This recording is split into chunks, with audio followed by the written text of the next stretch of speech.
Hey, what's going on YouTube? Marine X back at it again. There are reasons why I like to EDC an actual watch for my everyday carry. Of course, yeah, you can use them for telling time and stuff like that, but they come in handy more ways than that as well. I'll explain exactly how that goes. I'm gonna explain to you the uses of having an actual analog, maybe digital watch, but in this case, we're gonna talk about analog watches. Shout out to Vaer for sponsoring today's video. And they provided a couple of watches for us to check out and talk about why we might want to actually look at using an analog watch, specifically the Vaer field watches and the wonderful capabilities that they have. All right, first scenario is you're out in the woods, you're out surviving, or even whatever you might be having, you're on a hike or whatever. You get yourself turned around, your smartwatch is dead, your phone is dead, whatever the scenario is. You can use an actual analog watch as a compass. Now, this is an approximate compass. It's going to help you figure out which way is south, which way is north. I'm going to show you exactly how to do that. All right, so first thing is if you have your watch, you obviously, you can do this while you're wearing it, but you want to take it off because it's a lot easier to use the watch that way. You'll want to figure out which way the sun is facing. In this case, I'm not directly in the woods, so I can kind of tell generally by the shadows they're being casted that the sun is this direction. But if you couldn't easily do that, let's say you're deep in the woods or something like that, you take a knife or something similar to that, stick it in the ground, maybe a pin, we talked about that. Whichever way the shadow is being cast is the opposite direction from the sun. So that's a good starting point. Once you have the watch off, you want to take the hour hand of the watch and face it towards the sun. So we have that facing towards the sun. And then the 12 is there. The bisection between the hour hand and the 12 is generally south. This direction would be north. Now this is approximate, but this is going to help you out in a pinch if you're not sure. And we can kind of look here. We see my actual compass showing the same thing. So that way is south, just like I mentioned earlier. That way is north, kind of let you know generally which way you would go. Now, here's some caveats to using this method. First off, it can't be daylight saving time. If it is daylight saving time, I think you just have to make an adjustment. Someone comment down below what adjustment you make if it's daylight saving times. Secondly, this is in the northern hemisphere. Next is you want to make sure that your actual clock or your watch is set correctly. If it's not set correctly, then this is not beneficial at all. This is not going to help you whatsoever. And although I'm a big fan of this watch, if you have a rotating bezel, this makes it even easier to do because you can get more precise measurements between the dissection, that bisection between those two.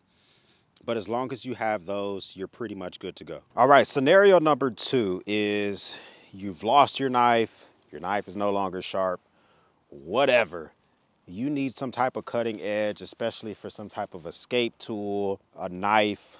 If you're fishing, you want something. You can use an analog watch as a cutting edge. Now, it's not going to be as good as a knife, but it's probably a lot better than a stick. Nowhere near good as a knife. But let me just tell you, all you really got to do is remove the face of the watch, if you can remove it in one piece. If the back of the watch is glass, you can remove that as well, or break the watch. And then you have small pieces that you can take, use, tie it around a stick. If you have duct tape or something like that, you can probably use them together.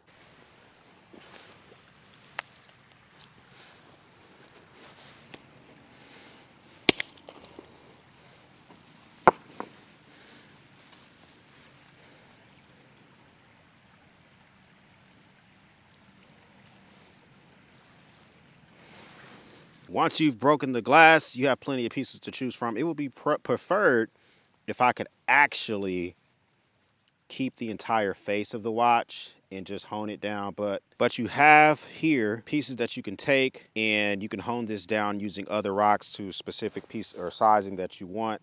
Tie this around a stick and have some type of cutting edge for whatever you might need it for. All right, third scenario, why it's important to EDC a watch every day, specifically one of these fantastic Vaer field watches is because it can be a chronicle, a way for you to journal what's happening every single day. Even the most mundane tasks. When does the tide rise? When does it fall? An approximate time. What time is the best time to check this specific trap, to go to this specific area? Any small thing that normally you would say, oh my gosh, how boring. It can further press away the feeling of being depressed. Is just simply being able to chronicle that type of stuff and using time as a way to do it. Now, you also might want to find yourself a watch that has a day indicator as well to help you actually pass the days. I'll show you one of those as well, because Vaer has different options for you. And the thing I love about these watches is that you can use them in a field environment, but you can also leave it on the wrist and take it into a work environment. Still be able to take it and use it and not look like some rugged warrior just wearing these things in all sorts of the wrong scenarios, which is one of the biggest things that I like. But you can also use it for actually honing an edge for a knife that you currently have. Now, of course, if you have a leather strap on the watch, then it's going to be really good for something like that. You're not going to be sharpening the knife. This is maybe you have a whetstone, or you take a knife through a whetstone process. But if you have leather straps on your actual watch itself, you can do slight honing in between sharpenings and try to keep that knife even sharper, longer, remove less actual steel from the knife during the sharpening process. Found a couple of things you can do with a watch in a survival situation that might be helpful for you. I have a couple of sacrificial watches here. Here, I have a Casio G-Shock, but if you have a watch with some simple screws that are holding the back plate on, you can just take it off. Here you see some Phillips are holding this on. You can take this off. Maybe there's a micro SD card, some extra cash. There's a little bit of actual room in behind these that you can store stuff that if you ever searched, most people would not think to look behind your watch. If they let you keep your watch, maybe you can keep some important information on a micro SD card. Another thing that you can do if you have a watch, of course, you have the option to actually write on the watch if you have important information. So maybe you have some coordinates. Maybe you want to put something information on here to reminds people to do stuff. So I can just put right on the front of here, and you can write that on there and just give yourself a reminder. Now, you can do this. I did it with a Sharpie, but you can do this with a matte pen or maybe even something erasable. But now you just wrote it on the front of a watch, and then you don't have to try to remember those items. So my favorite watch from Vaer is the Vaer. This is the A12 Dirty Dozen. So my favorite part of field watches and why I enjoy them so much is the history and the heritage that goes behind them. So the A12 watch is motivated by the actual homage to the Dirty Dozen military watches from World War II. And they represent the continued investment in timeless historical homage to the past. I'm a big fan of history when I carry stuff that has, that I wear stuff or something like that overall. This has a 20mm lug length, which is Vaer uses that across all their watches, which I'm a big fan of because I could just switch the actual straps from watch to watch. This is a 36mm case, which is more accurate for the Dirty Dozen watches. You can buy it in a 40mm version of this, but it's most accurate in about a 36 to 38. It's 43mm from lug to lug. And one of my favorite features on this is it does have an actual screw down crown, and it's a signed crown as well, to sign with Vaer's logo on there. What does that mean to have a lockdown crown? So these watches are waterproof, or these things are water resistant up to 100 meters. That's about 300 feet. It's not a dive watch, but it has a lot of capabilities to be used in different water scenarios. But if you want to take this into a pool, I'm pretty sure you'll be confident with that. But if you want to take it into like salt water or something like that, you forget to take it off. Having an actual lockdown screw down crown ensures one extra level of protection from water getting inside of these watches versus you have your traditional crowns where they just kind of push down. Those are more susceptible to getting water inside, and I just want to be able to make sure I don't have to worry about those small little critiques. This is a Swiss Celita SW260 movement, and overall this has a 42-hour power reserve, which is, I'm a big fan of that. I take this thing off, I don't wear it for a couple of days, it's still going. Because of the movement, that means that the second hand there is moving multiple times a second. It sounds really good. I like the way it looks. Course movements are fine and all, but those tend to not be as, for me personally, as aesthetically pleasing. If you that second hand is buzzing around, it says Swiss made at the very bottom of the watch. And then looking at the very back of the watch, so this one comes with a pass-through strap, but if you take that off, you can see the movement in the back of this watch, which is the most beautiful part of the watch overall. And why I actually think I might change the actual strap on this thing and put on a more traditional strap, because I like taking the watch off and just looking at the movement quite often, because you can just tell this is put together by hand. It's a really good movement. This thing comes in MSRP for $900. That's a pricey boy. Check the links in the description. My discounts can normally get you around like the $700 mark if you're trying to pick this thing up. But check those links in the description. But if you really want to get into this, get into analog watches and not spend that type of money, my favorite watches by Vaer have been their C5 line. Now, I had this older watch by Vaer, which they don't even make anymore. I think they call it the A2 or something like that. I can tell they made some significant improvements to this watch with the release of the C5 Tactical Field Watch. And we'll talk about that watch here in a second. But let me show you the old watch and just show it next to the new watch. I'm wearing the old one here today. So if you look here, the old watch here, they look very, very similar. But the old one has USA assembly down in the actual American assembly down in the seconds area, down there near the some of those indices for minutes. And they actually kind of block the minutes. If you're actually trying to figure out what time it is, that was a small annoyance, but that's one thing that you got to think about. And the lume one here is not as bright as the new replacement for this. And the actual signature or the stamping for Vaer is bigger in the new watch. The new one, you can tell right in here, USA assembly has been moved up, further up on the watch within the case itself, which I like. The Vaer is a little bit bigger. They've gone with the actual better lume on the watch. It's just a lot of significant improvements. And just this shows me that the company's learning, and I like that a lot. So these are still rocking some of the same similar specs to the Dirty Dozen that we looked at earlier. You're still going to get 100-meter water resistance. You're still getting some of the fantastic. This is a single dome sapphire, and the actual Dirty Dozen has a crystal sapphire. This one has a 6-month reserve time, and it gets 6 hours of light. So that's the big difference here. 6 hours of light on this watch will get you a 6-month reserve time. It's a Japanese made movement. You can't see the movement like you can on the Dirty Dozen. It's all inside of that screw down in the back. This is assembled in the United States, which a lot of companies nowadays, it's hard to get an assembled in the United States watch. A lot of folks are making them overseas. For instance, you guys like Hamilton. Well, they started off in the United States in the late 1800s. Now they make everything in Switzerland. So to have a USA assembled watch is a big deal for me. This watch is a little bit more reasonably priced. This one specifically here is a 40 millimeter, which I like the way it wears on the wrist. This one comes in at $299, and the discount code, I normally can get it around $239. Check that down there below. This one also includes a date on there. Both have some good lume. And if you want to get it in the quartz instead of a solar quartz, then you can save even more money, and it's going to be around $199. I would recommend the solar quartz just because solar is probably going to be the best for a field situation.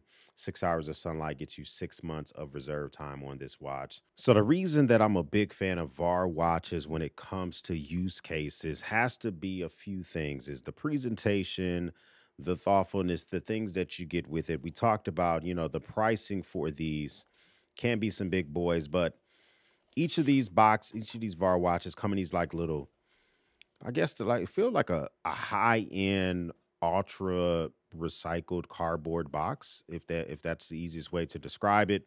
When you get these bad boys, they come and they have a little picture of the watch that you ordered, and then they also include the additional watch band. Speaking of that, whenever you order a Vaer watch, they come with 2 watch bands, and if you upgrade certain features, you pay additional money. But other than if you just keep the traditional watch bands that you choose from, you don't pay any additionals. And I think these watch bands actually look pretty freaking fire. Like the one that comes with the C5, looks pretty good, then you can choose an additional watch band as well. So for instance, with this Dirty Dozen, you get this watch band, which a little feature that a lot of people don't think about with these watch bands is it has this like little keeper. So when the watch is actually on your wrist, it has this additional notch on the strap, and that notch perfectly matches with the second little hole keeper there.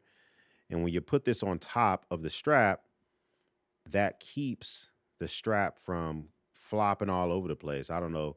That's a first world problem, but that's something that they think about. If you order this specific watch strap, you'll get the actual keeper on there, which I think is very thoughtful. There are some things I don't like about these watches, though, is the first thing is some of their competitors are shipping the watches with travel cases. Like, for instance, this is a Benrus, this is a DTPU field watch. This is a field watch that was issued to soldiers during Vietnam. This is a pretty decent field watch as well. But when you buy this watch, it comes with the same, not the exact type of presentation upon unboxing, but the unboxing experience is forgettable, just like the Vaer unboxing experience is forgettable.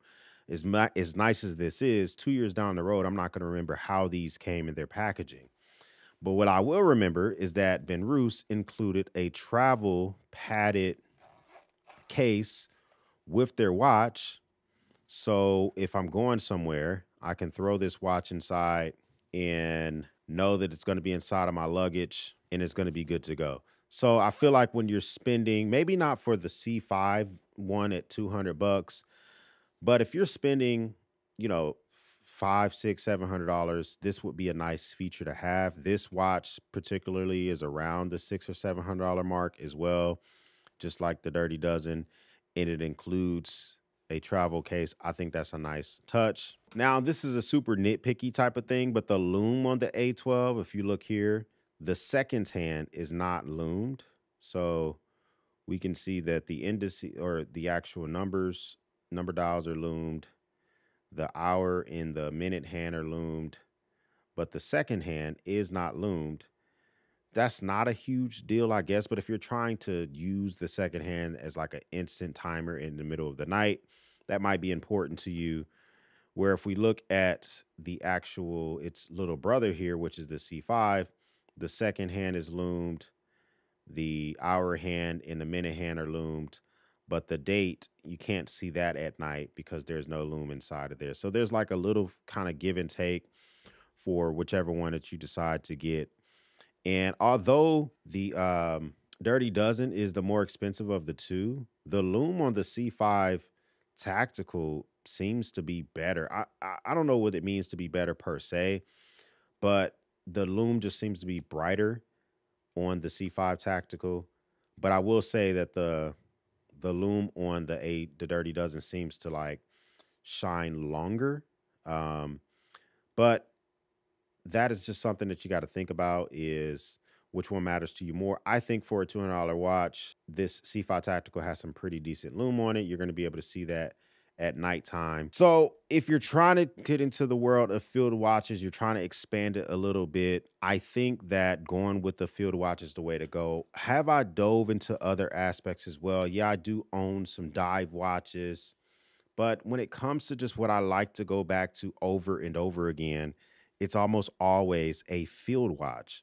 One of my favorite brands to go back to is Vaer. And they're up there as well with my Hamiltons. They're up there with my Benrus. And I didn't have to spend as much money to get them. And obviously these were sent to me for free, but I do own other Vaer watches that I've actually spent some money on. So I understand what it means to have to pump out that money to get what you want. And I've kind of transitioned away from carrying the traditional smartwatch because of its downfalls when it comes to different survival situations. As handy as they can be to have your notifications, sometimes you want to just be able to disconnect. And my final reason for wanting to have an analog watch versus a smartwatch is it's nice to be able to disconnect from your phone and that's something that we missed from the early 2000s of cell phones. When we first got cell phones from Sony Ericsson and Nokia and all that, smartphones were nowhere near. You wanted to check and see if you missed a call, you went over, you picked it up. You had it sitting on a piano, you had it sitting in a church pew, you had it sitting on a couch or a bed. You went and physically checked your phone. Other than that, you were disconnected from your phone. Now, smartwatches have forever tethered us to our phones to the point where it could almost be a little bit unhealthy. And being able to have a smartwatch is very convenient, but having an analog watch, I think, just makes it so not only you have that level of separation, but you have a little bit more of preparedness overall that I really, really enjoy. So there, I can recommend easily checking out a Vaer watch and just looking at some of the other watches I have that are $500, $600, $7 plus. These are bringing that same type of value for sub $300, which I think are bangers. And that's why I can easily recommend them. But what do you think? Do you like your smart watches? Do you like analog watches? Are you on that peasant level smartwatch? Listen, I'm not trying to fake the funk and pretend like I don't have one. I have a smartwatch. Comment down below. Let me know. Are you rocking the analogs? Do you have a dive watch? Are you rocking some type of Rolex or some craziness like that? I would love to know with the comments down below. If this is your first time stopping by, hit that subscribe button. I would love to have you a part of the battalion. If this is not your first time stopping by, well, thank you once again for watching me run my grape. For everyone else, we'll speak soon.